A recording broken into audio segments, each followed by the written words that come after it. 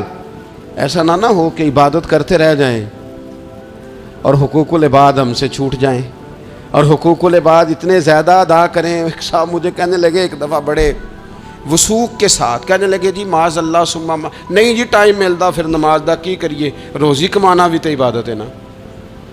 تو میں نے کہا آپ نے عبادت کرنا ایک حصہ قبول کیا ہے، آپ نے کل عبادت نہیں قبول کی.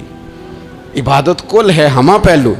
ایک حصہ آپ قبول کر کے نکل گئے اور باقی آپ نے چھوڑ دی. تو کسی ایک طرف سے بھی غافل نہیں ہونا. جتنی ذمہ داریاں ہیں، جتنی ڈیوٹیاں ہیں، ان سب کا خیال. اور جو بڑا آدمی ہوتا ہے، بڑا گھر میں بڑا ہو، قبیلے میں بڑا ہو، علاقے میں بڑا ہو، ادارے میں بڑا ہو، کلاس میں بڑا ہو، جو بڑا ہے اس کی تو ساری آنکھیں کھلی ہوئی ہونی چاہیے. ایک ایک پر اس کی نظر ہونی چاہیے کہ میری کہاں ضرورت ہے، کہاں مجھے اشک شوئی کرنی ہے، کس کے ساتھ میں نے کس طرح محبت کا رویہ رکھنا ہے. غافل نہ بنے. اچھا جی اب کیسے پتہ چلے گا کہ ہم غافل ہیں؟ یہ کیسے پتہ چلے گا؟ آپ کسی بندے سے بھی پوچھ لیں حالات کیا ہیں تو کہتا ہے اللہ کا شکر ہے کبھی کسی کا دل نہیں دکھایا، اللہ کا شکر ہے جی زمانہ ہو گیا 5 نمازیں پڑھتا ہوں، اللہ کا شکر ہے جی. کیسے پتہ چلے گا غافل ہیں؟ پہلی علامت ہمارے علماء اور صوفیاء نے غافل بندے کی لکھی ہے. اس آئینے میں نے اور آپ نے اپنا آپ دیکھنا ہے. غافل بندے کی پہلی علامت یہ ہوتی ہے کہ وہ دنیاوی کاموں میں چست ہوتا ہے اور اللہ اور اس کے رسول کی فرما برداری میں سست ہوتا ہے. یعنی نماز کے وقت تو اسے نیند ستاتی ہے، پریشانی ہوتی ہے، لیکن اگر کسی جگہ مال مل رہا ہو، پیسے مل رہے ہوں، وہاں جانا ہو تو پھر اسے کوئی چیز بھی تنگ نہیں کر. دنیاوی کاموں میں چست ہوگا، یعنی ٹی وی کے آگے، موبائل کے آگے وہ گھنٹوں بیٹھا ہوا ہے. اور اگر اسے 25 منٹ قرآن پاک سننا پڑ جائے، اگر اسے 20 منٹ دینی محفل میں بیٹھنا پڑ جائے، اگر اسے کہا جائے کہ تو 20 رکعت نماز نفل ادا کر، دنیاوی کاموں میں چست ہے، دینی کاموں میں، یہ غفلت کی پہلی علامت. پھر ذاتی معاملات پہ پیسہ خرچ کرنا ہو تو ڈھیر سارا ہے، کسی غریب کی مدد کرنی ہو تو. وہ ہمارے ایک دوست ہیں، وہ اکثر کہا کرتے ہیں، وہ کہتے ہیں آج کل کسی سے کہنا فلائی کام میں، دینی کام میں، کسی کی مدد میں کچھ 4 پیسے خرچ کرنے ہیں تو لوگ کہتے ہیں ہاتھ تنگ ہے. ہاں کوئی سستا پلاٹ ملتا ہو نا، اور اگر یہ سمجھ آ جائے کہ وہ مجبور ہے بیچارہ بیچنے والا، تو پھر کہتے ہیں میں 2-3 دوستوں کو پھاڑ لے سن. ذاتی کاموں میں جب بندہ چست ہو اور دینی کاموں میں سست ہو تو مطلب یہ ہے کہ بندہ غافل ہے. پہلی علامت غفلت کی. اور غفلت کی دوسری نشانی یہ ہے کہ انسان گناہ کے کاموں کو معمولی سمجھنے لگ جاتا ہے. یہ غافل بندے کی نشانی ہے. گناہ کو معمولی سمجھتا ہے، چھوٹا سمجھتا ہے. آج کل لوگ کہتے نہیں میں کو اکیلا کر رہا ہوں، ساری دنیا ہی کرتی ہے. اور جناب کیا ہو گیا اگر یہ غلطی ہو گئی تو بندے سے ہو ہی جاتا ہے. گناہ کو معمولی سمجھنا، چھوٹا سمجھنا اور کہنا پھر کیا ہو گیا ہے، انسان سے غلطی ہو جاتی ہے. آپ دیکھ لیں کہ سینکڑوں بیسیوں گناہوں کا بوجھ ہمارے سروں پہ ہوتا ہے، لیکن کوئی ہمارا دبدبہ ہے، کوئی ہماری گفتگو ہے، کوئی ہمارے جملوں میں خود پسندی ہے، کوئی ریاکاری ہے، کوئی تصنع ہے. یہ غافل بندے کی علامت ہے. نبی اکرم صلی اللہ تعالی علیہ وآلہ وسلم نے فرمایا مومن اپنے گناہوں کو پہاڑ کی طرح سمجھتا ہے. یہ بخاری میں حدیث ہے. مومن پہاڑ کی طرح جانتا ہے اور وہ ڈرتا ہے کہ کہیں وہ پہاڑ اس کے اوپر گر نہ جائے، یعنی کہیں مجھے میرے گناہ کی سزا نہ مل جائے. چھوٹے گناہ کو بھی پہاڑ جانتا ہے، یار مجھ سے غلطی ہو گئی، مجھے ٹھیک کر لینی چاہیے، مجھے معافی لے لینی چاہیے، مجھے توبہ کر لینی چاہیے. مومن اپنے اوپر گناہ کو پہاڑ کی جانب سمجھتا ہے. اور حضور علیہ الصلوۃ والسلام فرماتے ہیں کہ یہ جو فاسق اور فاجر ہوتا ہے نا، اللہ کا نافرمان، یہ گناہ کو مکھی کی طرح سمجھتا ہے. یہ سمجھتا ہے میں نے اشارہ کرنا ہے مکھی نے اڑ جانا ہے. مومن کی علامت یہ ہے کہ وہ پہاڑ جانتا ہے اگر غلطی ہو جائے تو پہاڑ. امام اعظم ابو حنیفہ رحمۃ اللہ علیہ گزر رہے تھے تو بارش ہو گئی تھی اور کوفہ میں کیچڑ تھا, تو آپ نے جو جوتے پہنے ہوئے تھے ان جوتوں سے چلتے ہوئے نا آپ کے پاؤں سے کچھ مٹی اڑی, تو سامنے ایک یہودی تھا. اب اس زمانے میں دیواریں کچی ہوتی تھیں, اس کے دیوار پر جا کے وہ مٹی جو تھی وہ لگ گئی. اب امام صاحب بڑے پریشان ہوئے کہ میں نے اس کی دیوار کو آلودہ کر دیا. یہاں تو لوگ اپنی اینٹیں رکھتے رکھتے کئیوں کی دیواریں توڑ ہی دیتے ہیں, اور پھر وہ اس پر ماننے کو بھی تیار نہیں ہوتے, تسلیم کرنے کو بھی تیار نہیں ہوتے. وہ کہتے ہیں پھر کیا ہو گیا, اب ہمارا یہاں گھر ہے تو ہم نے ٹرالی منگوانی نہیں تھی, ہمارا حق بنتا تھا. امام صاحب کے پیروں سے ذرا کیچڑ اڑا, یہودی کی دیوار پہ لگا, اس کی کچی دیوار تھی. امام صاحب پریشان ہو گئے, سوچنے لگے کہ اگر میں دیوار سے یہ کیچڑ اتارتا نہیں تو یہ بھی زیادتی ہے, میں نے اس کی دیوار کو گدلا کر دیا, اور اگر میں اتارتا ہوں تو کچھ مٹی اس کی دیوار کی بھی اتر جائے گی, کچی دیوار ہے, یہ بھی زیادتی ہے. مومن گناہ کو پہاڑ کی طرح سمجھتا ہے کہ کہیں گر نہ جائے, اس کی بھی کہیں سزا نہ مل جائے. امام صاحب نے اس کے دروازے پہ دستک دی, وہ باہر آیا تو اتفاق سے وہ آپ کا مقروض بھی تھا, اس نے پیسے دینے تھے. باہر نکلتے ہی کہنے لگا اوہ آپ تو قرض لینے آ گئے, میرے پاس تو ابھی گنجائش نہیں ادا کرنے کی. تو امام صاحب کہنے لگے تو قرض چھوڑ, وہ میں نے معاف کیا, میرے سے غلطی ہو گئی ہے. میں آ رہا تھا, لکڑی کے جوتے اس زمانے میں کھڑاؤں لوگوں نے پہنے ہوتے تھے, کہا وہ میرے پیروں سے ذرا کیچڑ اڑا ہے, تیری دیوار پہ لگ گیا ہے. اب میں بڑی دیر سے کھڑا سوچ رہا ہوں کہ اگر میں تیری دیوار صاف نہ کروں تو میں نے یہ میلی کر دی, گدلی کر دی, یہ بھی بات درست نہیں ہے, زیادتی. اور اگر میں اسے صاف کرتا ہوں کچی دیوار سے کچھ مٹی اتر جائے گی تو یہ بھی زیادتی ہے. اب تو بتا میں کیا کروں. تو بے موسمہ پھل تھا نا یہ, تو بے موسمہ پھل دیکھ کے بندہ حیران ہو جاتا ہے. جو باتیں روٹین میں نہ ہو رہی ہوں وہ ذرا انوکھی لگتی ہے, بندہ حیران ہو گیا. غور سے امام صاحب کا چہرہ دیکھنے لگا, غور سے چہرہ دیکھنے لگا. اور پھر تھوڑی دیر سوچنے کے بعد کہنے لگا حضور پہلے میں نے دین اسلام کے بارے میں پڑھا اور سنا تھا, آج میں نے دین دیکھا ہے. پہلے میں نے سنا تھا کہ دین اسلام اس طرح کا ہے, آج میں نے دین. ہم نہ پوری دنیا کے کافروں کو دین سنانا چاہتے ہیں, دکھانا نہیں چاہتے. ہم نیک نظر آنا چاہتے ہیں, نیک بننا نہیں چاہتے. ہم نیک نظر آنا چاہتے ہیں. نتیجہ کیا نکلتا ہے کہ کچھ عرصے کے بعد پتہ چل جاتا ہے بندہ کس لیول کا نیک ہے, کیا معیار ہے اس کی نیکیوں کا. کہنے لگا حضور پہلے میں نے دین سنا تھا, آج دیکھا ہے. آپ وہ مٹی کی دیوار پر جو کیچڑ لگ گیا ہے, دیوار کو بعد میں صاف کیجئے گا, پہلے کلمہ پڑھائیں تاکہ میرے اندر کا کفر صاف ہو جائے, مجھے مسلمان کر دیں. تو غافل آدمی جو ہوتا ہے نا وہ پھر تیسری بات,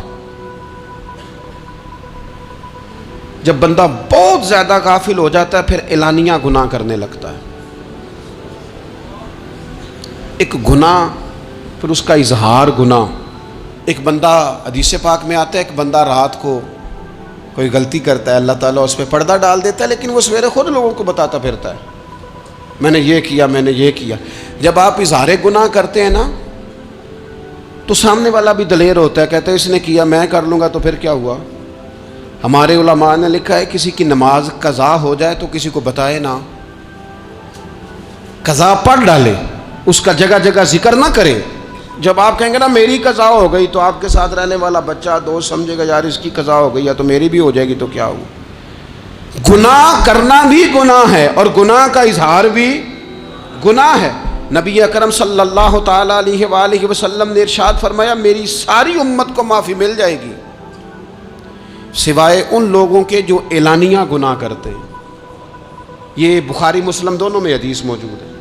جو اعلانیہ گناہ, جنہوں نے خود ساری دنیا کو گواہ بنا لیا, میں نے یہ بھی جرم کیا, یہ بھی کیا, یہ بھی کیا, یہ بھی کیا, خود انہوں نے لوگوں کے, بہت بڑے غافل آدمی کی علامت ہے کہ گناہ کرے اور پھر اوپر سے اعلانیہ گناہ کرے, اتنا بڑا جرم کرے. پھر چوتھی علامت اگر ہم دیکھنا چاہیں کہ ہم غافل تو نہیں. تو غافل بندے کی چوتھی علامت یہ ہوتی ہے کہ وہ فضول کاموں میں وقت بڑا ضائع کرتا ہے. فضولیات میں ادھر بیٹھے ہیں ادھر بیٹھے ہیں, یہاں گپ شپ ہو رہی ہے, وہاں موبائل دیکھا جا رہا ہے, پھر کچھ ٹائم ملا ہے تو پھر کہیں دور دراز کسی ہوٹل پہ کھانا کھانے چلے گئے, پھر کچھ ٹائم ملا تو چلو نکلتے ہیں ذرا کوئی ہفتہ سیر کر آتے ہیں, یہاں گپ شپ ہے, فلاں کو ڈسکس کر لیتے ہیں, فلاں کے بارے میں بات کر لیتے ہیں, سیاسی تبصرے کر لیتے ہیں, یہ تھوڑی گفتگو ہو جاتی, چلے محلے داروں پہ تبصرہ شروع کرتے ہیں, کون روٹی زیادہ کھا رہا ہے اور کس کے پاس پیسے زیادہ آ گئے, چلو جا کے پتہ کرتے ہیں. حالانکہ یہ پتہ نہیں کرنا چاہیے تھا, پتہ تو اس کا کرنا چاہیے تھا جو بیچارہ کل سے بھوکا ہے. خبر تو اس کی رکھنی چاہیے تھی جس بیچارے کے گھر میں بچوں کے لیے پہننے کو کپڑے موجود نہیں ہیں. اس پر تبصرہ یہ کرتے ہیں کہ یہ محنت کیوں نہیں کرتے, اور اگر کسی پر اللہ عطا کر دے پھر حساب ضرور لگاتے ہیں کہ ذرا معلومات کرو یہ اتنی جلدی آگے کیسے نکل گئے. غافل بندے کی علامت ہے وقت کا ضائع کرنا اور فضول کاموں میں ضائع کرنا اور بلا وجہ ضائع, اور ایسے سوالات کرنا جن کی ضرورت ہی کوئی نہیں, بالکل ضرورت ہی نہیں, کوئی مطلب ہی نہیں. لیکن ہم لوگ وقت ضائع, یہ غفلت کی علامت. غفلت اللہ والوں کی علامت کیا تھی؟ ایک بات انہوں نے زندگی میں لے لی, سیکھ لی, پھر ساری زندگی اسی پہ گزار دی. ان کا ارادہ تھا نا کشکول سیدھا کیا. کچھ لوگ ساری زندگی لیکچر قبول لے کے سن کے پھر بھی سمجھنے کو تیار. یہ غافل دل کی علامت ہے. اس لیے نبی پاک صلی اللہ تعالی علیہ وسلم نے فرمایا دو نعمتیں ایسی ہیں جن میں اکثر لوگ غفلت میں ہیں, ایک صحت اور دوسری فراغت. لوگ بلا وجہ وقت ضائع کرتے ہیں. اللہ نے صحت دی ہے, کسی خیر کے کام میں لگائیں. اگر آپ کے پاس فارغ وقت ہے تو قرآن پاک کو یاد کریں, ترجمہ اور تفسیر سے پڑھیں, محبوب پاک علیہ السلام کی احادیث کو یاد کریں, اللہ والوں کی باتیں سنیں. وقت ملے تو عبادات میں لگائیں, نوافل میں لگائیں, تلاوت میں لگائیں, ذکر اذکار میں لگائیں, اور پھر اللہ مزید توفیق عطا کرے تو کسی کے بھلے میں وقت لگائیں. گلی سے کوئی کانٹا اٹھائیں, کوئی روڑا اٹھائیں, کوئی کسی کی مدد کریں. لیکن یہ غافل ہونے کی علامت ہے کہ اپنے وقت کو ضائع کرنا. اور پھر اسی طرح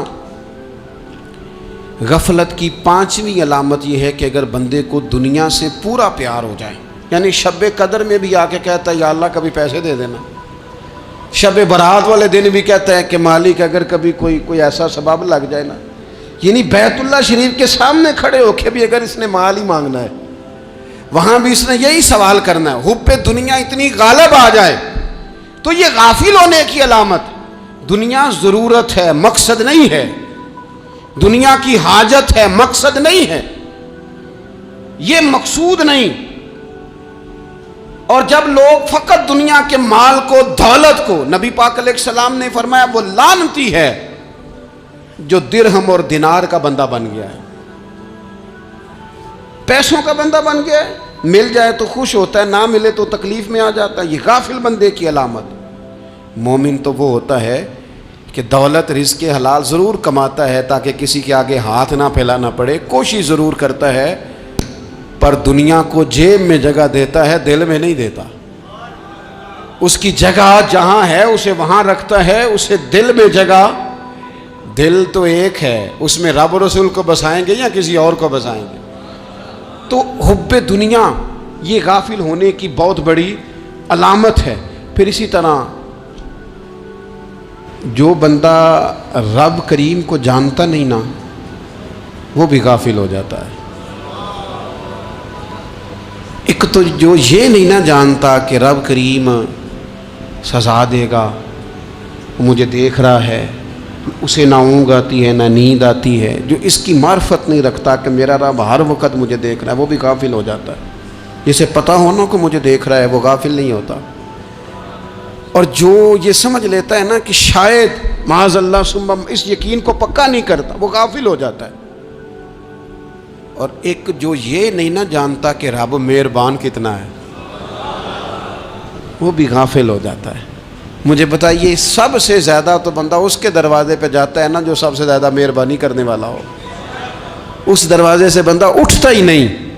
تو جس کو یہ یقین ہو جائے نا سب سے زیادہ کرم فرمانے والی ذات اللہ رسول کی ہے, وہ کبھی رب رسول سے غافل نہیں ہوتا.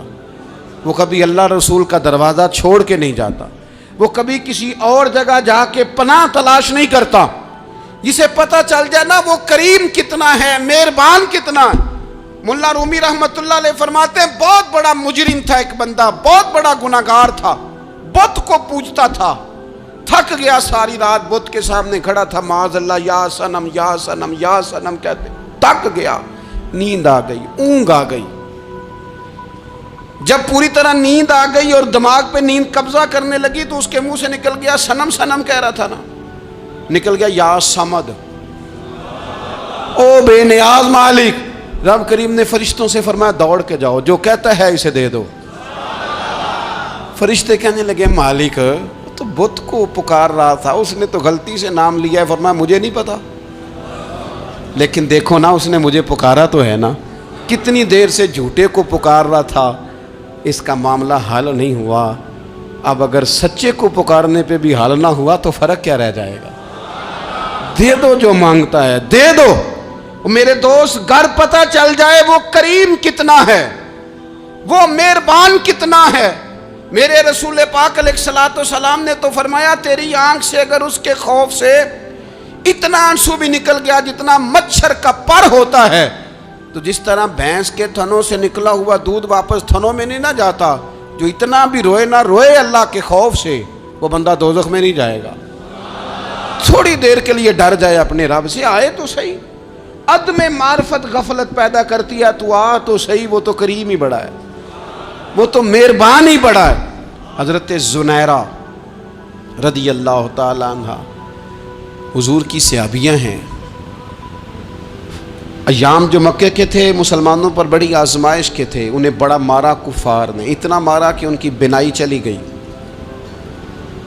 نظر آنا بند ہو گیا۔ کافروں کی عورتوں نے تانا دیا کہ تو نے ہمارے بت چھوڑے ہیں نا، تو دیکھنا تیری بینائی چلی گئی۔ تو جناب زنیرہ اللہ پہ بھروسہ، توکل، معرفت الہی کا جذبہ، اٹھ کے کھڑی ہو کہنے لگی چپ کرو، تمہارے جھوٹے بت کیا کر سکتے ہیں، میرا رب چاہے تو صبح جب میں اٹھوں تو میری آنکھیں روشن ہو، اگر کریم کرم کر دے۔ لوگ کہتے ہیں واقعی ایسا ہوا، جب وہ سویرے اٹھی تو اللہ نے ان کی روشنی واپس کر دی تھی۔ تجھے پتہ چل جانا وہ مہربان کتنا ہے۔ وہ ایک بزرگ تھے تو ان سے کسی نے کہہ دیا کہ اگر آپ کا حساب آپ کے ماں باپ کے ذمہ ہو جائے تو پھر کیسا، پوچھنے کے لیے قیامت میں اگر ماں باپ حساب لیں تو پھر کیسا۔ تو بڑے سیانے لوگ تھے جو دل والے تھے، کہنے لگے نہیں، رب کریم ہی ٹھیک ہے، اس لیے کہ وہ ماں باپ سے کہیں بڑھ کر پیار کرنے والا ہے۔ اگر یہ معرفت مل جائے وہ کریم کتنا ہے۔ اور جب بندہ پوری طرح اس کی بارگاہ میں آ کے تڑپ جاتا ہے نا، مولا میں جاؤں کدھر، تیرا دروازہ چھوڑ کے جاؤں کدھر۔ اقبال کہتے ہیں وہ ایک سجدہ جسے تو گراں سمجھتا ہے، 1000 سجدوں سے دیتا ہے آدمی کو نجات۔ تجھے جگہ جگہ جھکنا نہیں پڑے گا اگر تو صحیح معنوں میں اپنے رب کی بارگاہ میں جھک جائے۔ تو میرے عزیز کوشش کریں کہ اس کی معرفت، اس کا کرم، اس کی عطا اور اللہ تبارک و تعالیٰ کے حاضر و ناظر ہونے پر عین الیقین، حق الیقین حاصل کریں۔ اور پھر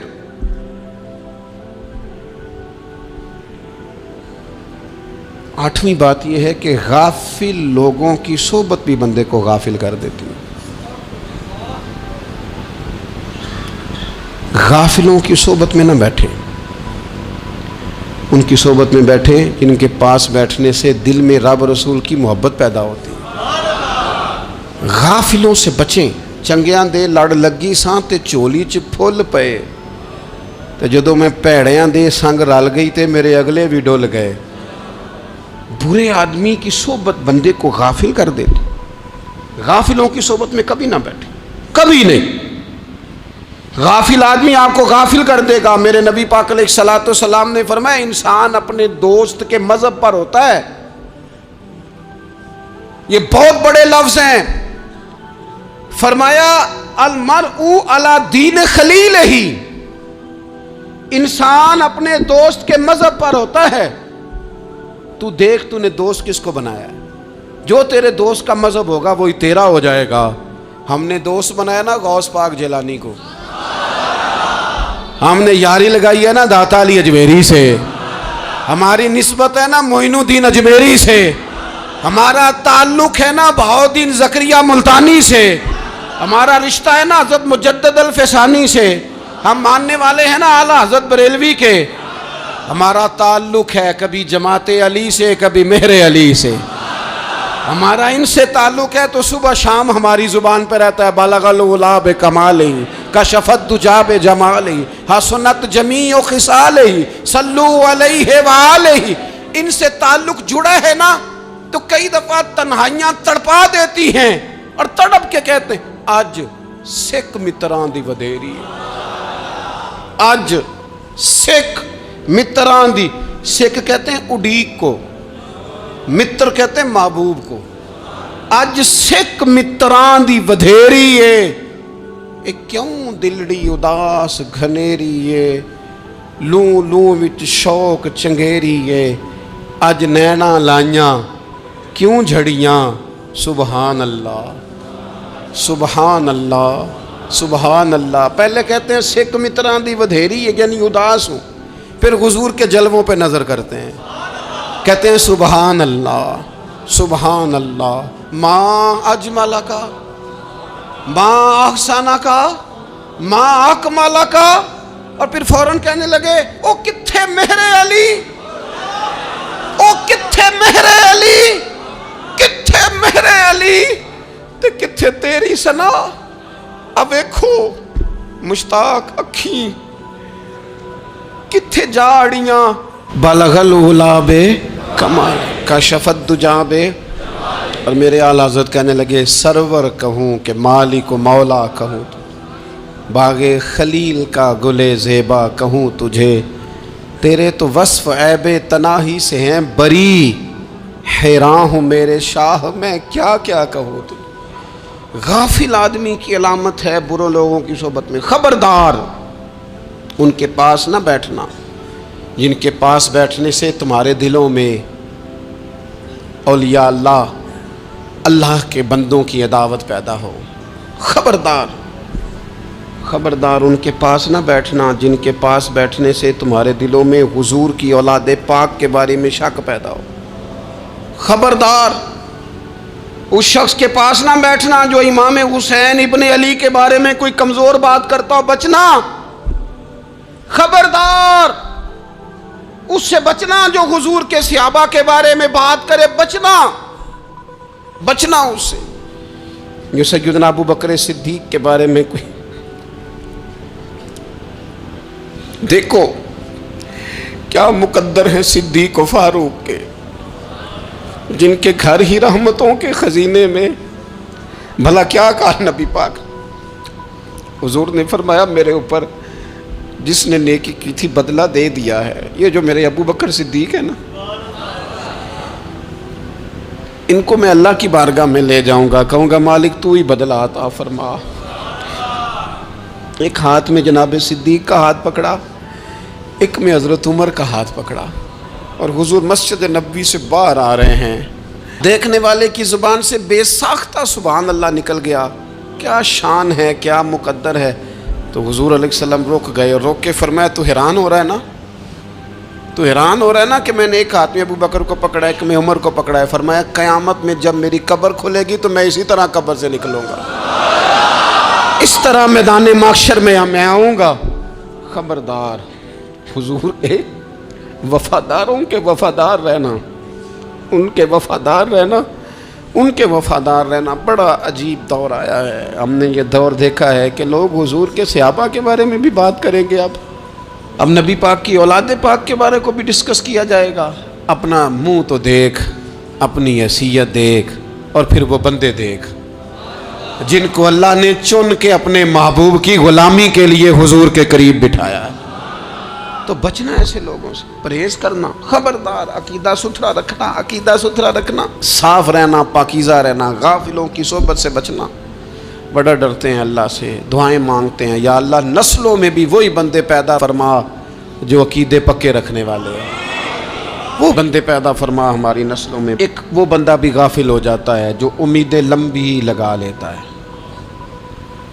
جن کے منصوبوں میں دولت بھی ہوتی ہے، گھر بھی ہوتا ہے، اولاد کا بڑا ہونا بھی ہوتا ہے، پوتے پوتیاں نواسے نواسیاں دیکھنا بھی ہوتا ہے، یہاں بھی گھر وہاں بھی گھر، یہ سیر، یہ سارا کچھ ہوتا ہے، لیکن رب کی بارگاہ میں پیش ہونا جن کے پیش نظر نہیں ہوتا۔ لمبی امیدیں۔ حضرت مولا علی شیر خدا فرمایا کرتے تھے، میں تم پر دو باتوں کا خوف کھاتا ہوں، جو ڈر آتا ہے، ایک یہ کہ تم خواہش کی پیروی کرو گے، جو نفس کی خواہش ہوگی اس کے پیچھے لگ جاؤ گے، اور ایک تم لمبی لمبی امیدیں باندھو گے، اتنے سال جینا ہے، اتنے 100 سال جینا، یہ کرنا ہے وہ کرنا ہے۔ منصوبہ بندی کریں مستقبل کے لیے، وہ بری نہیں، لیکن تیاری رکھیں، تیاری رکھیں، اس بات کا بھی خیال رکھیں کہ اللہ کی بارگاہ میں حاضر ہونا۔ یہ غفلت کی چیزیں ہیں جو بندے کو غافل کر دیتی ہیں۔ جو لوگ اللہ کا ذکر نہیں کرتے وہ بھی غافل ہو جاتے ہیں، اور جو فضول باتیں زیادہ کرتے ہیں نا، ہنستے زیادہ ہیں۔ فَلْيَضْحَكُوا قَلِيلًا وَلْيَبْكُوا كَثِيرًا، قرآن کہتا ہے زیادہ رویا کرو، کم ہنسا کرو۔ نبی پاک علیہ الصلوۃ والسلام سے پوچھا تھا حضرت عقبہ بن عامر نے کہ یا رسول اللہ نجات کس چیز میں ہے؟ تو نبی پاک علیہ الصلوۃ والسلام نے فرمایا ایک تو اپنی زبان قابو میں رکھو، دوسرا فرمایا اپنے گھر میں ٹھہرے رہو، تمہارا گھر تمہارے لیے کافی ہو، فضول نہ نکلو گھر سے، اور تیسرا فرمایا اپنی خطاؤں پہ رویا کرو۔ کثرت کلام اور فضول کلام اور بلا وجہ یہ بندے کو غافل کرتا ہے، دل کو سخت کرتا ہے۔ یہ چند چیزیں ہیں جو انسان کو غفلت میں ڈالتی ہیں۔ اپنے آپ کو ان چیزوں سے بچائیں اور غفلت کو توڑیں۔ آپ کے ذمے، میرے ذمے جو حقوق العباد ہیں ان کا پتہ کریں، جو اللہ رسول کے حقوق ہیں ان کی خبر دیکھیں، ہماری جو ذمہ داریاں ہیں ہم کس طرح انجام دے رہے ہیں اس پر توجہ کریں، اپنے معاملات کو ٹھیک کریں۔ ہم انسان ہیں، کوتاہیاں تو رہ جائیں گی، لیکن جب کوشش کریں گے تو پھر رب تعالیٰ مدد بھی فرمائے گا۔ ایک بات اور کرنی ہے، ایک تو میں نے عرض کیا غفلت کو توڑنا، ایک دوسری بات قرآن مجید کا ایک سبق اور، جب غفلت توڑنی ہے تو پھر لازمی طور پر ایک کام کرنا پڑے گا۔ میں نے یہ عرض کیا تھا کہ پلاننگ نہیں کرنی، فیصلہ کرنا ہے۔ تو فیصلہ کرنا ہے تو کرنا کیا ہے؟ پھر قرآن حکیم نے سورہ بقرہ میں کہا فاستبقوا الخیرات، یعنی تم نیکیوں کی طرف دوڑو، جلدی جلدی نیکیاں کرو، فٹافٹ، دیر نہ کرو۔ فٹافٹ سے مراد یہ نہیں کہ نیکی جلدی جلدی کر جاؤ، یعنی ٹال مٹول نہ کرو خیر کے کام میں، کل کریں گے، پرسوں کریں گے، عمرہ کر رہے ہیں پھر نیکی ہیں، حج کر رہے ہیں پھر نیکی ہیں، بچے بیال ہوں پھر میں نیک ہوں، یہ تھوڑا سا یہ کام ٹال مٹ۔ فاستبقوا الخیرات، نیکیوں کی طرف دوڑو، جلدی کرو، بھاگو۔ نبی پاک صلی اللہ تعالیٰ علیہ وسلم نے فرمایا 5 چیزوں سے پہلے غنیمت جانو۔ حضور علیہ الصلوۃ والسلام فرمانے لگے ایک تو تم جوانی کو نہ بڑھاپا آنے سے پہلے پہلے غنیمت سمجھ لو۔ نبی کریم صلی اللہ تعالیٰ علیہ وآلہ وسلم ارشاد فرمانے لگے کہ اپنی صحت کو غنیمت جان لو، بیماری آنے سے پہلے پہلے۔ پھر حضور علیہ الصلوۃ والسلام فرمانے لگے اگر اللہ نے تمہیں مال دیا ہے، وسعت دی ہے، تو نیکی کر لو، خرچ کر لو اللہ کے راستے میں، خدا نہ خواستہ تم پر غریبی آ جائے۔ اور پھر حضور سید عالم صلی اللہ تعالیٰ علیہ وسلم فرمانے لگے اگر تمہیں اللہ نے کچھ فراغت دی ہے، بہت زیادہ مصروف نہیں ہو، تو غنیمت جان لو، جلدی سے نیکی کر لو قبل اس کے کہ تم مشغول ہو جاؤ۔ اور 5ویں بات حضور نے بیان کی، فرمایا زندگی کو غنیمت جانو، موت آنے سے پہلے پہلے جلدی سے نیکی کر لو۔ نیکی کے لیے ساری زندگی منصوبہ بندی نہ کرتے رہو، نیکی کے لیے دیکھو نا، ہماری زندگی میں یہاں دنیا میں رہ کے چند منٹوں میں وہ نیکی کی جا سکتی ہے جو قیامت کے بعد صدیوں کا ہمارا فائدہ کرے گی، صدیوں کا فائدہ کرتے نہیں۔ پلاننگ کر رہے ہیں، منصوبہ بندی کر رہے ہیں، بس تیاری کر رہے ہیں، بس حضرت آپ دعا کر دیں، اللہ تعالیٰ دعائیں بھی قبول فرمانے والا ہے، لیکن جو نیکی نصیب ہوتی ہے اسے جلدی سے کر گزریں، اسے فٹافٹ کریں۔ میں ایک گاؤں میں گیا، اب تو خیر وہ دور نہیں رہا، یہ 10-15 سال 20 سال پہلے نا جو نوجوانوں کی مصروفیات ہوتی تھیں ان میں سے ایک مصروفیت یہ ہوتی تھی کہ گندم لے کے چکی پہ جانا ہے، آٹا پسوا کے لانا ہے۔ یہ ایک بڑی، چونکہ سبھی گھروں کے اندر سال کے لیے گندم سٹاک کر لی جاتی تھی، تو گندم لے کے جانا یہ ایک ڈیوٹی ہوتی تھی۔ ایک نوجوان ایک گاؤں میں، اس کی مجھے تعریف سننے کو ملی، تو ایک بوڑھی اماں کہنے لگی یہ تو بڑا نصیباں والا ہے، سارے دا آٹا پیا لے ہوندا ہے۔ اور آتے جاتے پوچھ لیتا ہے کہ اماں کوئی کہنے لگی میرے بچے باہر ہوتے ہیں، یہ مجھے دوائی بھی لا دیتا ہے شوگر کی، میں مریضہ ہوں. یعنی خیر جتنی ہو سکے جتنی. میرے ایک سنگی ہیں تو سڑک پہ کوئی بندہ کھڑا ہوتا ہے نا، اللہ تعالیٰ انہیں سلامت رکھے، بندہ کھڑا ہوتا ہے تو کہتے ہیں میں اس سے پوچھ لیتا ہوں بابا جی کدھر جانا ہے، فلانی جگہ جانا ہے، تو کہتے ہیں میں موٹر سائیکل پہ بٹھا لیتا ہوں. بندہ دیکھ کے مجھے سمجھ آ جاتی ہے ضرورت مند ہے، کوئی چور نہیں کوئی ڈاکو نہیں، ضرورت مند ہے.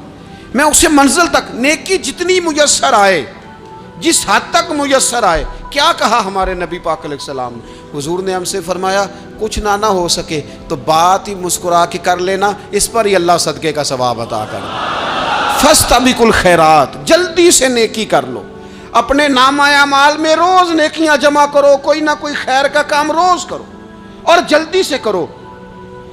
صحیح مسلم میں حدیث ہے، نبی پاک صلی اللہ تعالی علیہ وسلم فرمانے لگے جلدی جلدی نیکی کے کام کر لو ان فتنوں سے پہلے جو اندھیری رات کے حصوں کی طرح فتنے ہوں گے. فرمایا اس وقت حال یہ ہوگا کہ آدمی صبح مومن ہوگا شام کو کافر ہو جائے گا، شام کو مومن ہوگا تو صبح کافر ہو جائے گا. اور فرمایا لوگ دنیا کے بدلے اپنا دین تک بیچ ڈالیں گے. معاذ اللہ جھوٹی قسمیں نہیں کھائی جاتی، جھوٹا قرآن مجید نہیں لوگ اٹھا لیتے. لوگ دنیا کے لیے دین بیچ ڈالیں گے. اس سے پہلے جب فتنے اتنے زیادہ ہو جائیں اس سے پہلے نیکی کر لو، کوئی خیر کا کام کر لو، جلدی سے کچھ ایسا کر لو. حضرت عقبہ بن حارث رضی اللہ تعالیٰ عنہ فرماتے ہیں یہ دیکھیں ہمارے نبی پاک علیہ السلام کی سیرت کیا ہے، حضور کا اسوہ کیا ہے، نبی پاک علیہ السلام ہماری تربیت کس طرح کرتے. حضرت عقبہ بن حارث رضی اللہ تعالیٰ عنہ کہتے ہیں ہم نے نبی پاک علیہ السلام کے ساتھ عصر کی نماز پڑھی، یہ صحیح بخاری میں موجود ہے. فرماتے حضور سلام پھیرتے ہی فوراً اٹھ کے گھر تشریف لے گئے. یہ ہمارے لیے انوکھی بات تھی، غیر متوقع تھی، پہلے کبھی ایسا ہوا نہیں. سلام پھیرا نماز کا، حضور جلدی سے تشریف لے گئے. اب ہم حیران تھے اور حیرت انگیز طور پر حیران تھے کہ کریم اتنی جلدی تشریف لے گئے. تھوڑی دیر ہوئی حضور واپس آ گئے تو محبوب پاک علیہ السلام فرمانے لگے گھر میں ایک چھوٹی سی ڈلی، ایک چھوٹا سا ٹکڑا سونے کا پڑا تھا، مال آیا تھا سارا صدقہ کر دیا، وہ تھوڑا سا پڑا تھا، اچانک مجھے یاد آیا وہ تو پڑا رہ گیا. تو حضور فرمانے لگے میں نے کہا کہیں ایسا نہ ہو جائے کہ ساری رات گزر جائے اور میرے گھر میں پڑا ہی رہ جائے، میں جلدی سے جا کے اسے خیرات کر دوں. میں نے خیرات کیا پھر میں واپس آ گیا ہوں. جلدی سے نیکی، جلدی سے نیکی کر لی جائے. ہم بڑا انتظار کر رہے ہیں، بڑا لمبا ہمارا پروگرام ہے، ہمارے پاس ٹائم ہی بڑا ہے. کسی نے کان میں کہہ دیا ہے تیرے پاس بڑا وقت ہے، ابھی تو بڑی عمر پڑی ہے، ابھی تو جناب اور میرے بھائی یہ لوگوں کے کہنے کی باتیں ہیں. پھر پتہ ہی نہیں چلتا حالات کس طرح کے ہو جاتے ہیں اور کیا معاملات انسان کے ساتھ درپیش ہوتے ہیں. جتنی خیر میسر آئے، جتنا بھلا میسر آئے، جتنی انسان کو توفیق ملے. میں نے بزرگوں کو دیکھا، اپنے اصحاب کو، پہلے وہ خدام سے کہتے کہ میں سونے لگا ہوں اور پابند کرتے لوگوں کو کہ فلاں وقت، بزرگوں کو میں نے دیکھا اپنے، وہ پابند کرتے لوگوں کو کہ فلاں وقت میں موجود ہوں گا آنا، خود پابند فرماتے. اور پھر جب بیدار ہوتے تو سب سے پہلے خدام کو بلا کے پوچھتے کوئی مہمان تو نہیں آیا.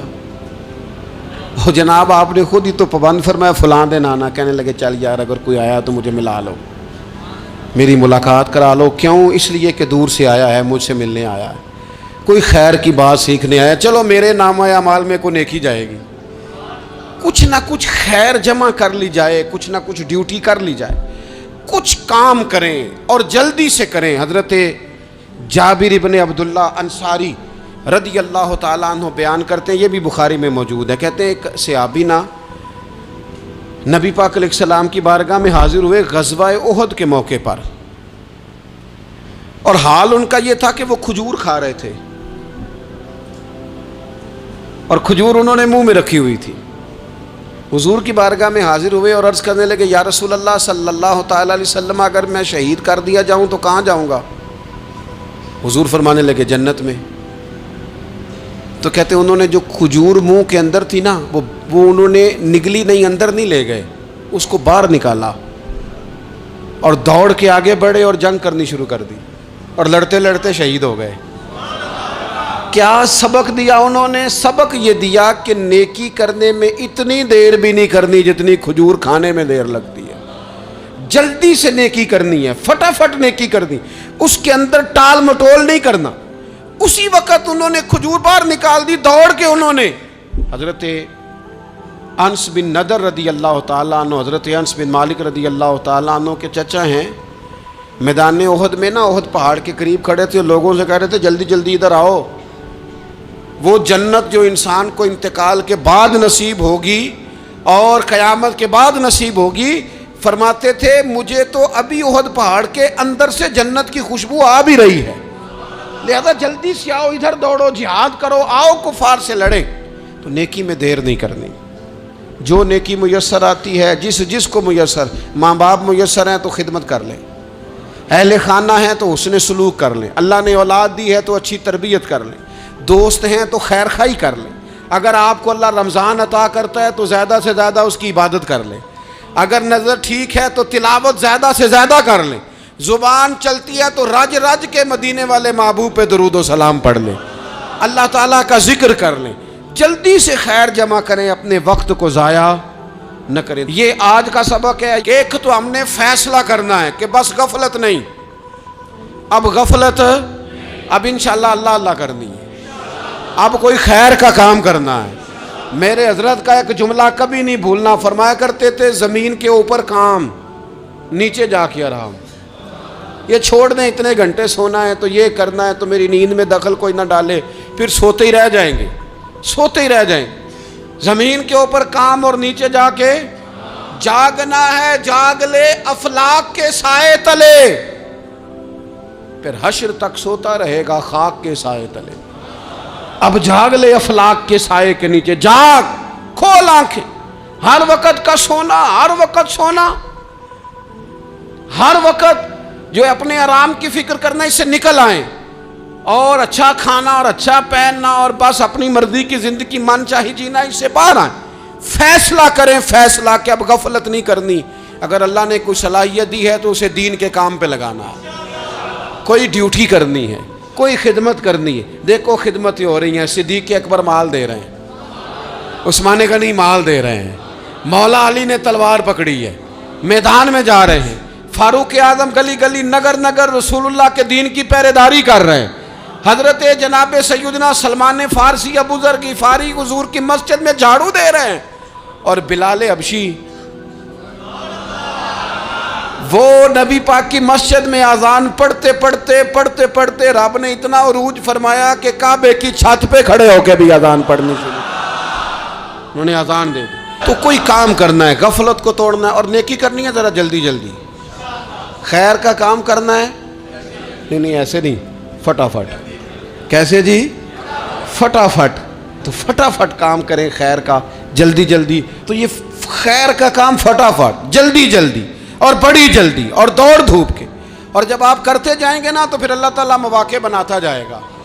آپ سے میری اپیل ہے، بالخصوص میرے ساتھ جو وابستہ سنگیاں، جو پیار کرنے والے ہیں، دو باتیں آج آپ نے لے کے جانی ہیں گھر، یہی لنگر ہے، یہی آپ کے لیے دعا ہے، یہی ہمارے بزرگوں کا فیض ہے، یہی نصیحت ہے کہ آپ نے دو باتیں لے کے جانی ہیں، غفلت توڑ دینی ہے، فیصلہ کرنا ہے کہ آج کے بعد غافل نہیں ہونا، اور دوسری یہ بات لے کے جانی ہے کہ نیکی جلدی جلدی، فٹافٹ فیصلہ، فٹافٹ نیکی، ایک کر کے پھر انشاءاللہ دوسری کر کے پھر انشاءاللہ تیسری کر کے پھر انشاءاللہ چوتھی، یہ شروع کرنی ہے، اور آپ دیکھیں گے اللہ تعالیٰ مہربانی فرمائے گا، مدد کرے گا۔